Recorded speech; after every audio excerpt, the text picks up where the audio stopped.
Hello, I'm David DeCosmo. Welcome to ECTV Live.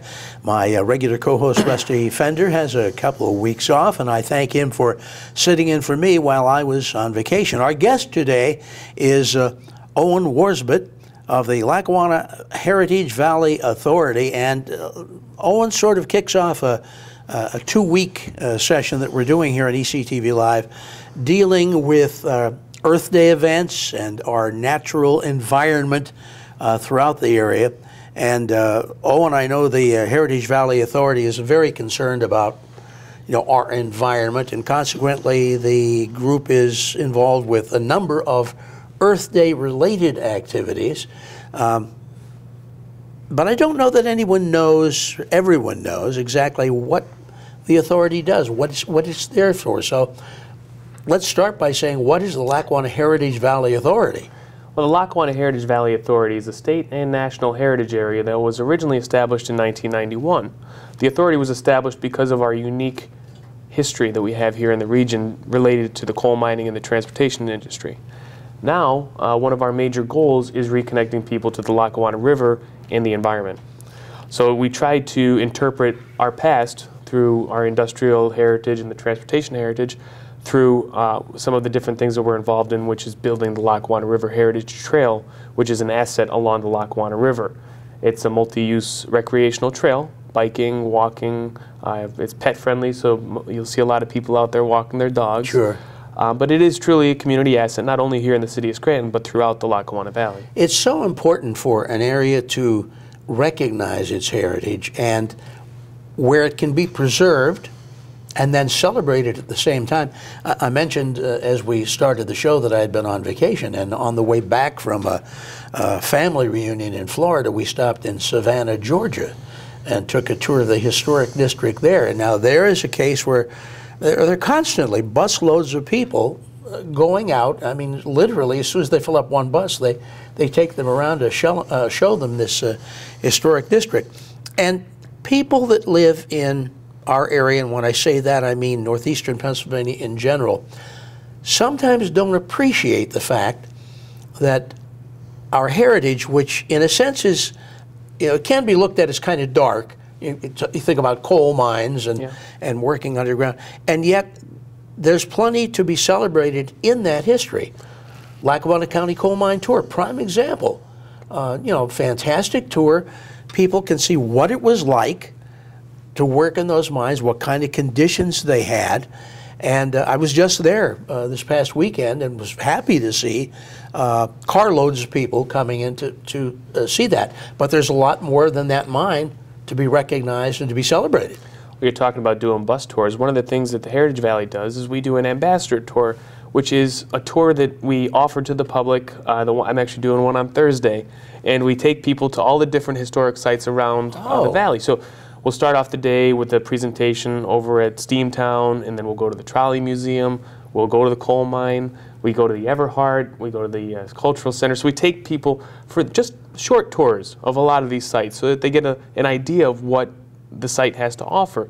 And of course, at the end of the day, we always encourage people to go back to the sites and get the full tour, or take some more time to see something that they may have wanted to find out more about. Like if you're at the Anthracite Museum, maybe you have a relative who was a coal miner, and you want to find out more about your coal mining here. Like, there's an opportunity for you to go back and take a look at that museum. So that's one thing that we're doing this Thursday specifically with Leadership Lackawanna, which is a group out of the Scranton Chamber, and we'll be taking people to all the different sites and giving them just a small taste of what the area has to offer. So I wonder, and I know that Rusty Fender and I have discussed this with a number of our guests, when you visit a place like the Steamtown historical site, one of the things you notice is license plates from out of Pennsylvania, so that people are traveling through several states in many cases to come here to Scranton to get a look at that situation. When The Office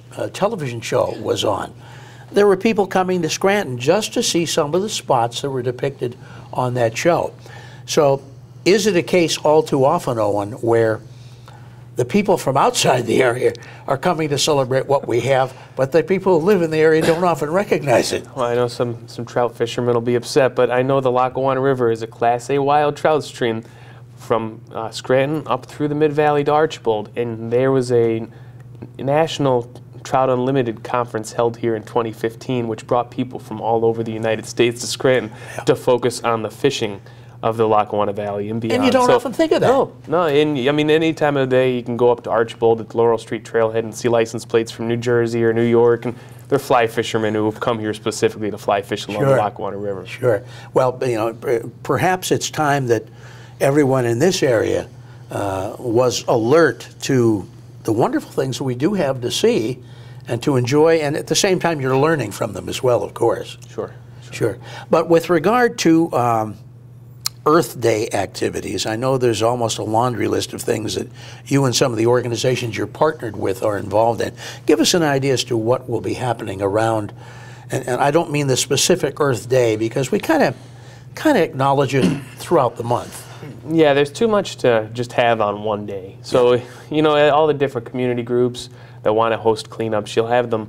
You can't have them all on one day, because then you tie your volunteers thin. So you're right. Throughout the month of April, really, there's been a whole bunch of different stuff going on, cleanups along rivers and educational sessions. But yeah, specifically along the Lackawanna River, there are a lot of different community groups that are getting out and actively getting involved in cleaning up the river and the trails and the riverbanks, specifically through the city of Scranton and then beyond.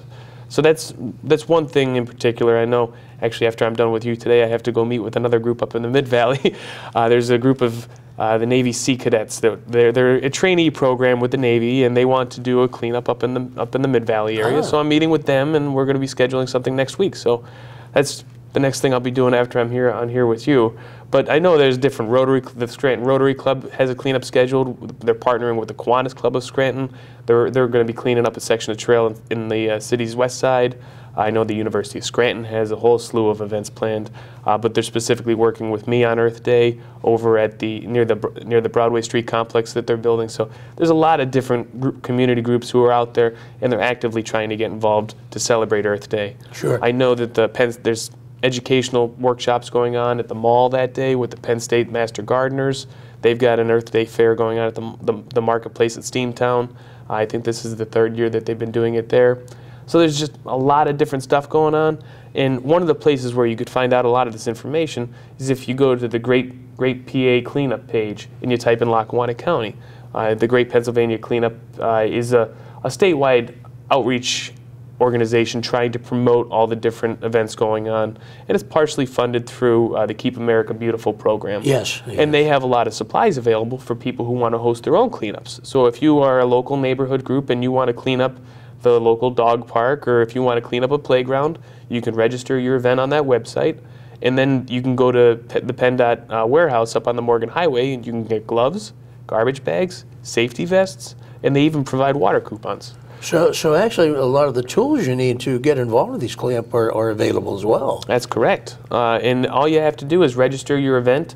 You'll just have to pick a date and a time that you want to have anything. It's been running since March 1st, and it runs through May 31st. So even if you don't have something scheduled for Earth Day, but you may want to schedule something for early May, you still have an opportunity to do that. Sure.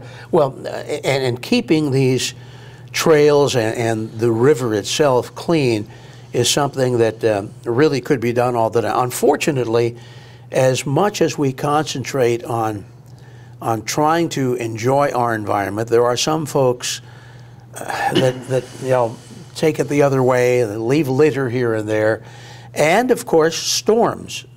Storms do a tremendous amount of damage to the river and to the trails with regard to debris and things that are actually washed down from well north of here.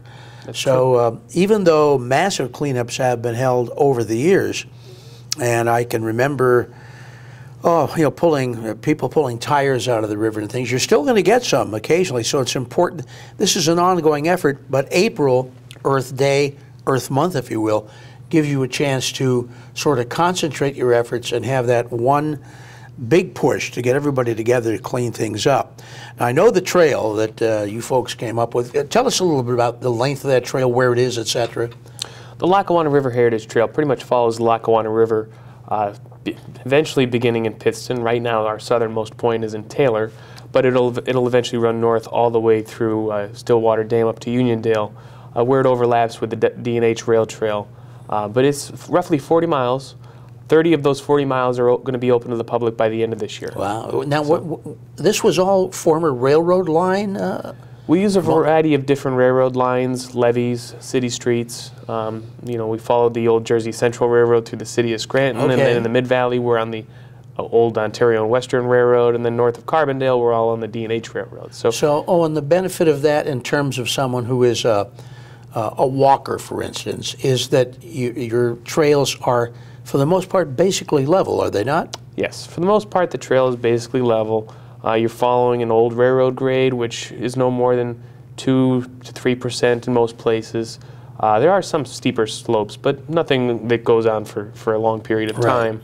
And then when you're not along an old railroad corridor, we're using, you know, levee ramps and stuff throughout the city. So it's really nothing super difficult. Sure, and again, the reason for that sort of maximum grade was back in the day, that's all the engines could handle, the train engines could handle, in pulling their loads of coal, for the most part, you know, uphill. So they wanted to make it so it was, again, fairly level, 2-3% grade, which, as a guy who walks occasionally, that's doable.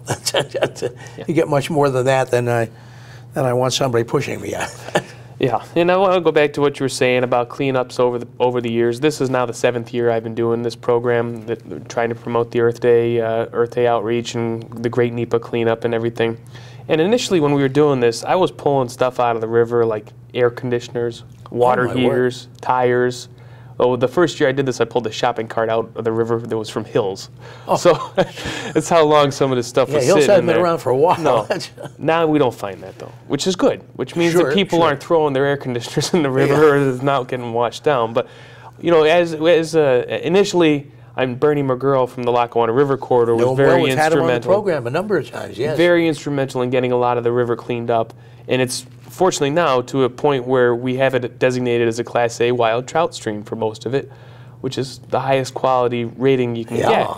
But we're not finding the same amount of debris that we used to find, which is great. A lot of it's now, you know, wind-blown litter that may blow off the road. There's not a whole lot of big bad stuff that we're pulling out anymore, which is great. And it definitely cuts down on what we're asking our volunteers to do.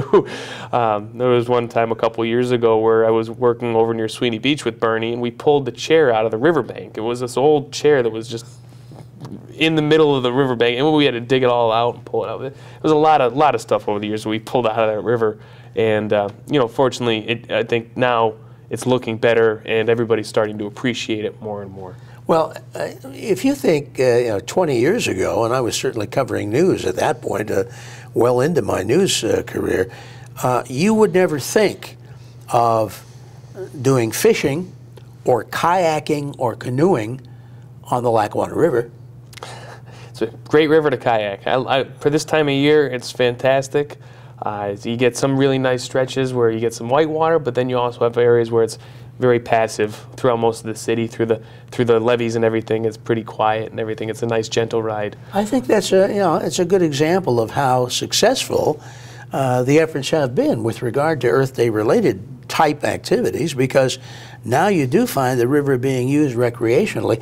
Same thing can be said for the Susquehanna through Luzerne County, where you're now seeing a bit more boating, fishing and things. They still have some acid mine drainage, of course, that hits occasionally. But I remember there was a professor from Wilkes University that always claimed the chemical base of the river itself would eventually neutralize some of that.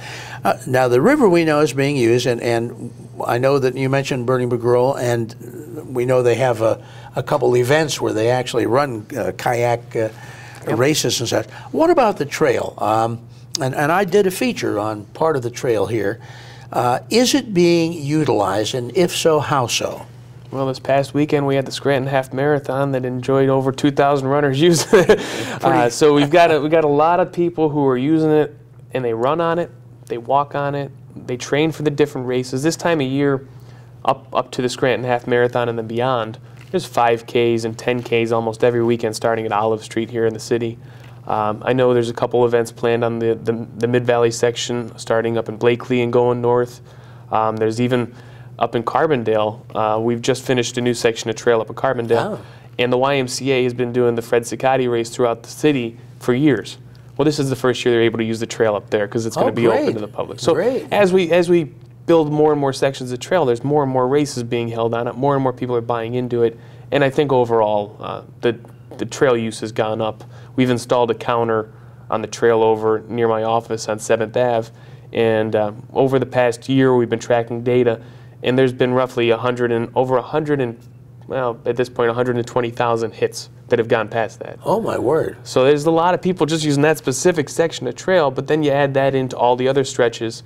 And we did a study 2 years ago that showed that there was roughly 315,000 annual visits to the trail. Wow, that's impressive. Yeah, I don't know what the overall population of Lackawanna County is, but there's a lot of people who are using the trail. Sure. Now, you mentioned you just opened another section. What's involved in opening a section of trail? Because, in essence, the rail lines were there always, and so that basically level roadway, if you will, is there. Why not just say, okay, here, let's go? A lot of time it's been bought up. It's in private ownership. Oh, so one of the first things we have to do is acquire site control, which the next section of trail that we're really working on here in the city is going to be running from Parker Street through the old Marvin Colliery up to the 81 Bridge. So right now we're going through site control on that stretch. So we've got most of the property alignments put together, but then we have to go after the funding sources. So we're going after the different grant opportunities that are available through the state to build trail. Then we'll have to go into the engineering and design phase, which normally takes about a year. To get everything all laid out, how we want to build the trail, any amenities we want to put on it, and any grading to accommodate for drainage. So that takes about a year to go through that whole phase. Wow. And then we have to bid it out, and then we have our construction season. So sometimes you see a rail corridor that just runs straight. It's not as easy as you think to just turn that right into a trail. Sure. Well, I guess a lot of it would be after acquisition, just merely since a lot of this has not been used for years, there's growth there that has to be cleared. Yeah, there's growth, and that's something that definitely is taken into accommodation. But then there's other areas where you have, drainage that's been disturbed over the years. So you want to make sure that when you build it, it's not flooded and it's not always a wet trail, because then it's almost like what are you spending your money on? So we want to make sure that everything is built correctly. So one of the sections that we hope to get out for construction this year is in Dixon City, and that's a stretch that runs from Railroad Street in Dixon City north to right near the Anchor, near Peckville. Oh, yes, yeah, sure. So that's a whole stretch that follows the riverbank the entire way, and it's one of those things where it looks like it should be easy, but there's never anything too easy about these trail projects when you get into it. And it's a long road to get to the final product, but in the end, by all these races and people using the trails, I think it shows that it's really worth it in the end. Does a lot of the design involve the surface that you're going to have on the trail? Because more and more, I always thought about the trails in terms of the joggers and the walkers, but I see more and more bicycles. And even families that may have the young ones. I know you've got two little ones, so you got a couple of those carts to push along. Yeah. You're looking toward making a surface that I guess is beyond just a walker or a runner. Well, we have paved some of our trail surfaces, and part of that is based on maintenance. It's easier to maintain the pavement than it is once you pave the trail, it should be good for at least 10 to 15 years versus the stone dust trails, which were there. Yeah. And we were having to address every couple of years by putting down some new surface because the stone had run away or the weeds had started growing up through it. So we have been paving it, and then another benefit of paving some of these trails is we could plow them in the winter. So specifically along the stretch here in Scranton, we've been paving, it's all paved now. So we do plow that, which opens it up for people who want to train for the half marathon. So you do get winter use? Oh yeah. There's the Scranton Running Company actually has a running series called Shiver by the River.